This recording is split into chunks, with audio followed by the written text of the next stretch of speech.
Is Fury a Jedi Master? Chapter 4. Her trip to S.H.I.E.L.D. hadn't been the least bit fruitful. Laura had spent most of the day cleaning up after the mysterious prankster and had little evidence to show for it.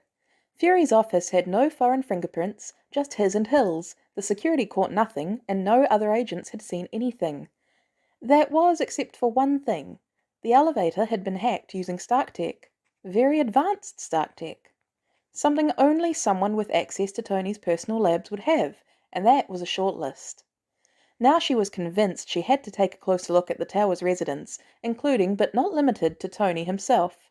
Of course, she still had a sneaking suspicion that Nat and Clint were probably involved in whatever was going on, but for now she had no proof and was morally obligated to give them the benefit of the doubt. Either way, Clint will be glad to have a surprise visitor. Okay, final rundown for Phase 2 of Confound. Let's hear it, kid, Nat said with the air of a commander at war. Approximately 30 minutes till Mrs. Barton's arrival, and then it's go time. You'll be with Hawkeye and greet her upon arrival. It will take you at least 20 minutes to reach the common room, giving me enough time to make call H4 and make it to the common room before the next Avenger prank series goes off. This time we both have to fake getting pranked. Then we lay low and wait for Phase 3 preparations to take effect. Peter listed off, oblivious to the proud smirk Nat was suppressing. Good job, kid. Time to get this show on the road, she said, slipping out of their secret spider spot and heading towards the stairs to be with Clint when Laura announced her arrival. In the meantime, Peter remained hidden, watching the cameras and nervous about his upcoming part. He noticed as Clint and Natasha suddenly perked up and started heading to the roof, and his senses picked up the sound of a helicopter just over the tower. Almost time then, he thought, as he dialed Agent Hill's number and cleared his throat, waiting for just the right moment to press call. At this point, Maria had been expecting the call. It was just part of the new normal now, and she was okay with it, so she answered promptly and waited for her instructions. Agent Hill, please retrieve box 1016 from Warehouse 2, Locker 05, and leave it in my office ASAP, she heard Fury say, seemingly in a hurry. Yes, sir, right away, she answered, already getting up from her desk to retrieve the mysterious box.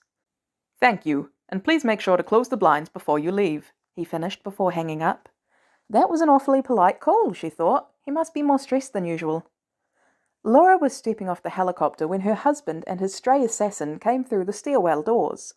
Clint was obviously excited to see her, and Nat was doing a very good job of hiding her excitement with her trademark disinterested attitude. Laura was pretty glad to see them too, and she did nothing to hide it, practically clinging to Clint and prodding Nat about their latest exploits. All in all, everything seemed normal by Avenger standards, and Laura was starting to think this was going to be a much more difficult job than she had expected. Hey, I texted the team that you're here, and Wanda insisted that you come down for breakfast in the common room. That okay, pretty bird? Asked Clint, clearly turning on the charm, and Laura absolutely could not say no. 20 minutes after her arrival, Laura was met with the chaos when they reached the common room. At least this time it wasn't because of some ridiculous pranks, just the regular chaos of shoving a bunch of superheroes under one roof. Wanda, Vision and Bruce were struggling to make scrambled eggs with Thor, hindering their progress. On the other hand, Sam and Steve had managed to make a massive stack of pancakes, but Sam and Bucky couldn't agree on whether to make bacon or sausages. Laura thought it was adorably domestic. Then came Pepper, Tony and Peter, all carrying Stark pads and chattering about electromagnetic fields. Peter finally settled the debate, siding with Bucky for bacon, and all was well in Avengers Tower. That was until breakfast was ready and served, and all the happy little heroes sat down for breakfast. Every chair had been equipped to make a fart noise when sat upon, but the trouble didn't stop there, Laura realised, as she was shot with orange juice in the face. Steve somehow ended up with underwear on over his pants. Thor received a hefty electric shock, while Tony was sprayed with a stink bomb. Clint received the same treatment. Bucky was soon treated to glitter slime in his hair. Natasha had been squirted with some sort of red jelly, and Wanda had been treated to a purple version. Bruce had wet pants, and Sam was all feathery, reminiscent of the sticky confetti covering Pepper from head to toe. But worst of all was the tiny spiders crawling up Peter's chair. He tried desperately to get away from them, only to realise he was stuck to the chair, and he promptly jumped on the ceiling with it still attached while screaming for help. They were all stuck to the chairs, she realised, as Nat tried to help him, only to topple over head first, followed by Sam, who was nearest to Peter. Steve managed to get up and try to waddle his way over to the poor boy, only for Thor to beat him to it by breaking his chair entirely and sending a moderate jolt of lightning to the one still attached to Peter, causing the spiders to drop dead.